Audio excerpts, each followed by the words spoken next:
السلام علیکم۔ ہم آپ کو اپنی نئی ویڈیو میں خوش آمدید کہتے ہیں۔ آج ہم سورۃ الکافرون بما ترجمہ سنیں گے۔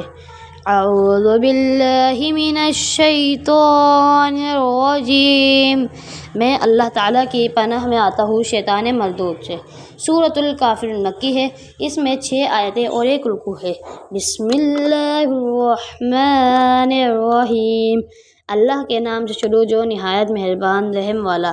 قل یا ایھا الکافرون، تم فرماؤ اے کافرو، لا اعبد ما تعبدون، نہ میں پوجتا ہوں جو تم پوجتے ہو، ولا انتم عابدون ما اعبد، اور نہ تم پوجتے ہو جو میں پوجتا ہوں، ولا انا عابد ما عبدتم، اور نہ میں پوجوں گا جو تم نے پوجا، ولا انتم عابدون ما اعبد، اور نہ تم پوجو گے جو میں پوجتا ہوں۔ لکم دینکم ولی دین، تمہیں تمہارا دین اور مجھے میرا دین۔ صدق اللہ العظیم۔